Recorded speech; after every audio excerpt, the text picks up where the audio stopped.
Hallo, der Blind Spectator vor euch am Mikrofon und willkommen zurück zu einem neuen React. Wir sind hier wieder auf dem Kanal von No Rolls Barreled, der Brettspielkanal. Und wir gucken uns an 10 kontroverse Brettspiele, die verboten wurden. Bin ich mal gespannt, was es da so gibt. Habe ich keine Ahnung, kenne ich spontan kein einziges. Außer Risiko natürlich, war zumindest in Deutschland eine Zeit lang auf dem Index. Das war nach dem Zweiten Weltkrieg. Da wollte man nicht, dass die Deutschen so viele Kriegsspiele haben. Darum kam Risiko in Deutschland ewig lang nicht raus. Easy for me to use the subject of banning board games as another way to dunk on Monopoly, but you know what? That sounds great. Monopoly is to board gaming what those epic date movie, meet the Spartan bastards were to the film industry. As dated as they were inexplicably successful, 8 hours long no matter how long they were. If you said you hated them, some people incorrectly called you elitist, and if that was the only example of the medium you'd ever experienced, you'd be right to say, yeah, let's only do that once a fucking year at best. Ja. And if that bothers you enough to leave a comment. Sehr schön. Ich muss sagen, ich liebe es, wie die immer auf Monopoly rumranten. Absolut zu Recht. Weil es halt einfach so scheiße erfolgreich ist und einfach so scheiße. How much you like Monopoly, just know that I own the most valuable property of all, under your skin. So yeah, Monopoly is banned from my gaming table. Most gamers have games they refuse to play, but sometimes it goes a little further than that. Sometimes a game commits a boo-boo so heinous, it goes directly to jail without passing go. I'm Adam from No Rolls Bar. Es gibt auch, oh, wie hieß das? Das ist ein Spiel, was echt sehr, sehr gut sein soll, aber in Deutschland ein bisschen kritisch ist. Weil da dreht sich irgendwie um Sklaven und so. Oh, wie heißt das? Das ist der Name von irgendeiner afrikanischen Stadt, glaube ich, oder so. And here are 10 controversial board games that got banned. Also, if you like this video, please give us a subscribe. Some people watch our videos without subscribing. We appreciate that, but it also helps us get ad revenue so we could make more subscribe. Thank you, bye. Number 10, What Shall I Be? The exciting game of career girls. Coming in hot. This game was made in the past. Things were bad then. Things are bad now, absolutely. Das sieht ja schon mal grenzwertig aus. Piece of shit for their daughters. It was made in the 60s by the same company that made Scrabble and saw the players competing to collect. Oh, lass mich raten. Wahrscheinlich sowas wie, oh, ich werde halt Frau. Skills, avoid bad traits, all in a race to be the first to become a career girl. There were 6 careers you could be: model, actress, air hostess, teacher, nurse, and ballet dancer. Those are all worthy careers, of course, but eyebrows then start to raise when you consider they also made an exciting career game for boys, which let them choose from statesman, doctor, athlete, engineer, scientist, or astronaut. Sorry, girls, no. Ja gut, das waren andere Zeiten damals, ne? Die 60er, klar, also das ist natürlich schon aus heutiger Sicht, das ist echt grenzwertig, aber damals hätten die das anders rausgebracht, die Leute hätten sich gedacht, was zum Teufel soll das sein? Frauen als Wissenschaftler und so. Ich meine, Curie wird ja zum Beispiel gerne übergangen, ne? Aber hey. Space for you, the closest you'll get is air hostess, but not if you get the overweight token.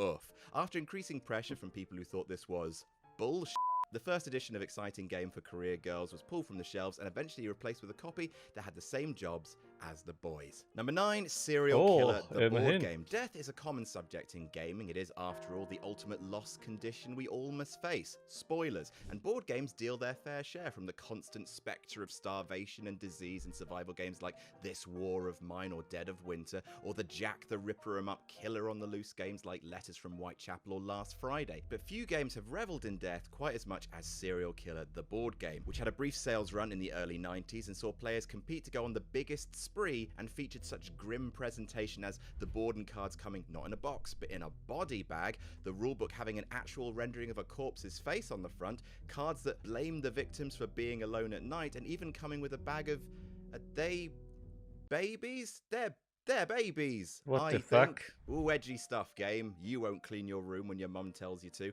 The game drew outrage in the media, which was almost certainly the point, which is bleak enough in itself, but eventually led to it being banned in Canada before fading from sight back into the shadows. Number 8, Harten de Grenze, and now a shining example of how the setting of a game can make all the difference. Harten de Grenze, which translated from German is a play on close to the limit or close to the border, is a game all about smuggling items through American customs in little tin suitcases, often by bribing a sheriff to let you through. While the wide release of the game drew little controversy, the game was actually banned in the designer's home country of Brazil on the grounds that it encouraged players to disrespect the authorities. And as we all know, the Brazilian government strongly rejects bribery and corruption in all forms. They're famous for it. It's on their Wikipedia page. If the mechanics of the game sound familiar to die-hard no-rolls barred fans, it's because the game was reskinned a few times, eventually becoming Sheriff of Nottingham. Dachte ich mir doch, dass es ja quasi dasselbe ist wie Sheriff of Nottingham, was ein sehr gutes Spiel ist, by the way. Ne? Bei dem Spiel dreht es sich darum, du musst zu einem Markt gehen quasi und da immer am Sheriff von Nottingham dabei. Und da kannst du jetzt entweder Käse mitbringen oder Äpfel oder sonst was, ne? Und die steckst du in deinen Beutel. Und dann kannst du ihm Geld zahlen dafür, dass er nicht in den Beutel guckt, weil vielleicht hast du ja eigentlich ganz andere Sachen da drin, zum Beispiel illegale Schmugglerware, ne? Und der Sheriff von Nottingham lässt sich entweder darauf ein oder nicht. Wenn er aber richtig liegt und da reinguckt und du hast tatsächlich illegale Sachen dabei, dann kostet dich das Geld. Wenn du aber nur legale Sachen dabei hast, kostet ihn das Geld. Ist nett. Game which we featured on our top 10 negotiation games list. See, it's all connected and proves any game can be made palatable if you just make it historical. Sollte ich mir vielleicht irgendwann mal holen. The Sinking of the Titanic game. Nope. Here's a front cover of the Sinking of the Titanic game, which, as I found out while I was researching this list, made people very cross. Less because of, you know, the whole cashing in on lots of people dying, but the fact that the box depicts the angle of the ship like this, which makes it way too early in the timeline of the disaster for the HMS Carpathia to have arrived. Read a f***ing book. It seems like an interesting enough idea for a game. You roll dice and move through the Titanic, which tilts further and further on this. Woher kenne ich das, Alter? Ich kenne das Spiel doch. Das haben wir selbst nie besessen, aber ich glaube, wir müssen jemanden gekannt haben, der das besitzt. Ich kenne das doch. The board with every 1 or 6 roll. You rescue passengers, get food and drink, and get off the ship, all before it eventually sinks, with the rescue ship showing up on the other side of the rotating section. It's got some stuff going on. Unfortunately, that stuff also just... Lots of people died, and the game received enough backlash to be pulled by the publisher before it was eventually re-released as Abandoned Ship, any similarities to a real-life ship are completely imaginary, honest, please stop being cross. Number 6, Killer/Assassin. If you've ever been to a university in an area that isn't actually plagued by violent crime, you might have heard of Assassin, a sort of LARP role-play style game where students are part of an assassin society, are assigned another student as a target, then they have to stalk them and, air quotes, execute them with a squirt gun or a banana or something. Whimsical lols for nerds, but the game actually has official rules, once officially released as Killer by Steve Jackson Games, the people who made Munchkin. However, the game has seen a number of American universities, especially in the wake of actual campus shootings, ban the game. Universities in Nebraska, Texas, New Orleans have all wenn Menschen dumm sind, in some cases bringing disciplinary actions against people who apparently took the game too far by, checks notes, leaving fake bombs around. Don't do that, for sake. Number 5, reality. Menschen sind halt einfach dumm. Das ist das Problem. Menschen sind dumm, nicht die Brettspiele oder die Spiele. Reality also came with a tagline, the most dangerous game in Sweden, which, I don't know, just feels like a low bar, doesn't it? The purpose of the game was to move around the board and do stuff with the eventual aim of raising enough money to move to India. Not abroad, specifically India. I mean, alright. The way you made money was up to you. You could be a good person and act legally, or you could deal drugs, rob, kill the other players. Difficult to tell what all of these symbols mean from a rare photo of the board, but this does appear to be the crucifixion though. Hi, Jesus. So it's all near the knuckle stuff, but the game really courted outrage owing to the fact that players could actually do drugs to gain certain benefits in the game, like taking speed and then getting to roll 2 dice instead of 1. A campaign began to have the game removed from circulation, which eventually worked, and now the mad game is lost in the past. Number 4, Bombshell. Something for us Brits to be proud of now, Rule Britannia, and a game made by what were once the biggest game publishers in the land, Waddingtons, the company that brought you Monopoly, Cluedo, Sabutio, the lads. Bombshell was an eye-catching toy game with the table presence and push your luck elements of a Don't Wake Dad or Pop-Up Pirate, except if you did the wrong thing, everybody died because the game was about not tiptoeing around a dozy daddy or probing privateers with pointy pins, but defusing an unexploded bomb. On your turn, you turn the top of the bomb with your soldier, and if it explodes, you gain an injury, too many injuries, and you're out of life, I guess. It seems fairly harmless fun, but in a bit of terrible timing, a few weeks after the game's release, a real-life bomb disposal officer was killed trying to defuse an unexploded IRA bomb, and during the ensuing media outrage, Waddington's pulled the game from retail permanently. Number 3, Gay Monopoly, Getopoly, and Q. So many monopolies. Pretty easy way to make a buck in board gaming. Stick the word opoly onto something and wait for the cash from confused grandparents to trickle in. Step right up, 3 different parodies which all saw the same fate. Gay Monopoly was a game created by Fire Island Games, and look, it's got Tom of Finland artwork on it. That's awesome. The game was a straight up made with love parody from air quotes the Parker sisters, and yeah, Parker Brothers sure put pay to that, hitting it with a storm of legal action. Getopoly was also sued by Hasbro, who now owns Monopoly, but not before the game was blackballed from retailers like Urban Outfitters for, well, I mean, for this. For all of this. People will cross about this. And finally, warte, was? Da, Hanfpflanze. Und was haben wir da? Ich habe keine Ahnung, eine Kugel? What the fuck? Eine AK? Ja, nee, das ist eine Uzi. Oder sowas.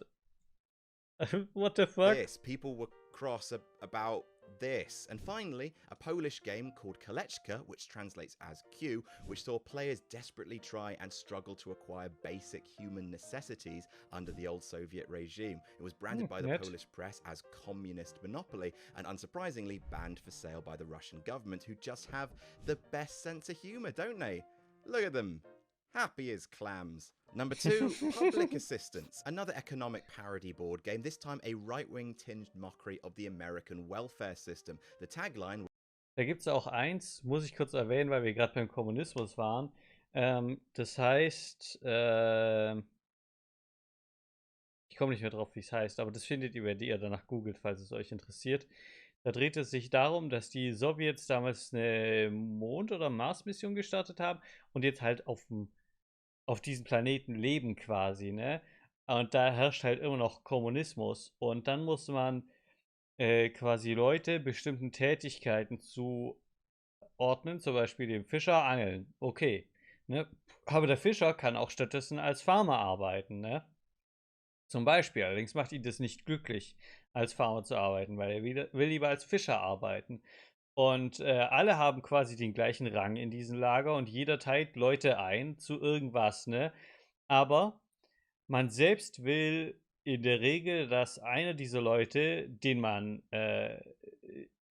einem quasi zugeordnet sind, glücklich ist, ne? Aber jemand anders sagt dem vielleicht, nee, du wirst jetzt Bauer, ne, damit er unglücklich ist und dann kriegst du die negativen Punkte quasi.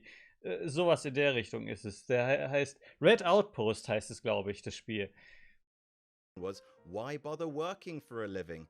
That'll show him, game. In the game, you move around various tracks, switching between a track where you have a job, which is just a nightmare of rent, car payments, and other burdens that plague good old hard-working Joes, or you can go on the welfare track, where every space is full of things like having an illegitimate child, doing some armed robbery, prostitution, snatching purses, dealing drugs. It's a punch-down joke of a game brought to you by Hammerhead Enterprises, the same company that made Capital Punishment, another game that sought to spin cash by pointing at misery and winking. After a sustained letter-writing campaign by what was then known as the American Public Welfare Association, public assistance was eventually banned from retail. And number 1, Judenraus. Oh, okay. I mean, if you didn't know about this game, I am sorry for bringing it to your attention, but it's one of the most infamous and heartless cash-ins on human suffering, not just in board gaming, but in most mediums. The title of the game, published in 1936, translated to Jews Out, and tasked players with... Warte, das ist auch noch halt Deutsch, ne? Zeige Geschick im Würfelspiel, damit du sammelst der Juden viel.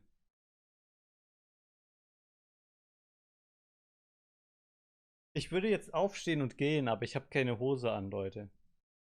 Published in 1936, translated to Jews Out, and tasked players with collecting Jewish people and taking them to collection points, expelling them from their city.